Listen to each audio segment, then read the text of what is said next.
ಚಿತ್ರದುರ್ಗದ ಬಿಜೆಪಿ ಅಭ್ಯರ್ಥಿ ಗೋವಿಂದ ಕಾರಜೋಳ ಅವರು ಸಂಜೆ ಚಿತ್ರದುರ್ಗಕ್ಕೆ ತೆರಳಲಿದ್ದಾರೆ.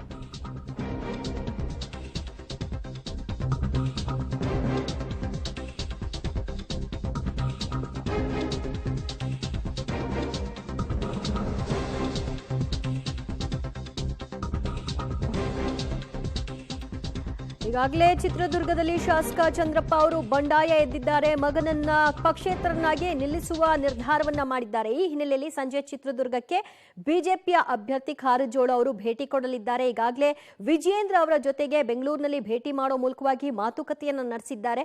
ಸಂಜೆ ಹೋಗಿ ಚಂದ್ರಪ್ಪ ಅವರ ಜೊತೆಗೆ ಮಾತನಾಡಿ ಬಂಡಾಯ ಶಮನಗೊಳಿಸುವಂತಹ ಪ್ರಯತ್ನವನ್ನ ನಡೆಸಲಿದ್ದಾರೆ ಕಾರಜೋಳ. ತಮ್ಮ ಸ್ಪರ್ಧೆ ವಿಚಾರವಾಗಿ ಅವರ ಇದು ಹೈಕಮಾಂಡ್ ನಿರ್ಧಾರ, ನಿಮ್ಮ ಬೆಂಬಲ ನನಗೆ ಇರಬೇಕು ಅನ್ನುವಂತಹ ಒಂದು ಬೆಂಬಲವನ್ನ ಕೋರುವ ಕೆಲಸವನ್ನ ಕಾರಜೋಳ ಮಾಡಲಿದ್ದಾರೆ. ಚಿತ್ರದುರ್ಗ ಲೋಕಸಭಾ ಕ್ಷೇತ್ರದ ಬಿಜೆಪಿ ಅಭ್ಯರ್ಥಿ ಹಿರಿಯರಾಗಿರುವಂತಹ ಗೋವಿಂದ ಕಾರಜೋಳ ಅವರು ನಮ್ಮ ಜೊತೆ ಇದ್ದಾರೆ. ಈಗ ನಿಮಗೆ ಟಿಕೆಟ್ ಕೊಟ್ಟಿರೋ ಹಿನ್ನೆಲೆಯಲ್ಲಿ ಈಗ ರಘುಚಂದನ್ ಅವರು ನೆನೆ ಪ್ರೆಸ್ ಮೀಟ್ ಮಾಡಿ ಏನೇನೋ ಮಾತಾಡಿದ್ದಾರೆ.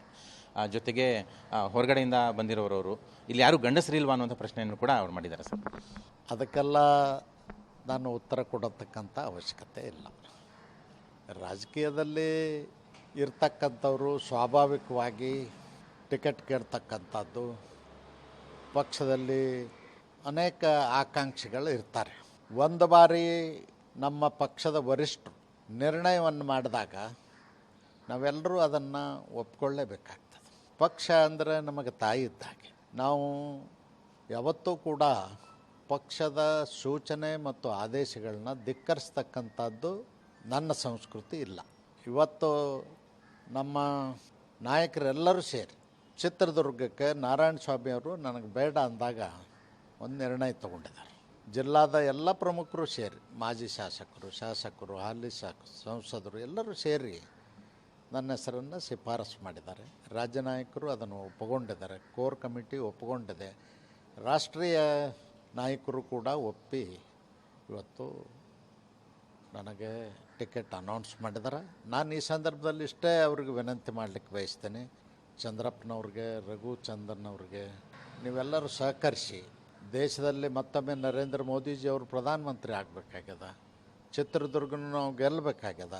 ನಿಮ್ಮ ಸಹಾಯ ಸಹಕಾರ ಮಾಡಿ ಭವಿಷ್ಯದಲ್ಲಿ ನಿಮಗೆಲ್ಲ ಒಳ್ಳೇದಾಗ್ತದ ಅಂತಕ್ಕಂಥ ಮಾತನ್ನು ಹೇಳಲಿಕ್ಕೆ ಬಯಸ್ತೀನಿ. ತುಂಬ ಜನ ಅಸಮಾಧಾನಗೊಂಡಿದ್ದಾರೆ. ಜನಾರ್ದನ್ ಸ್ವಾಮಿ ಅವರು, ಚಂದನ್ ಅವರು, ಜೊತೆಗೆ ಚಂದ್ರಪ್ಪನವರು.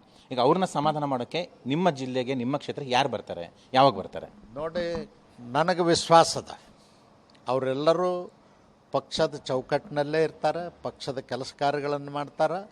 ಅವರೆಲ್ಲ ತಿಳುವಳಿಕೆದ್ದವ್ರಿದ್ದಾರೆ, ರಾಜಕೀಯ ಬಲ್ಲವರಿದ್ದಾರೆ. ಅದಕ್ಕಾಗಿ ಅಂಥ ಅವಶ್ಯಕತೆ ಬೀಳೋದಿಲ್ಲ.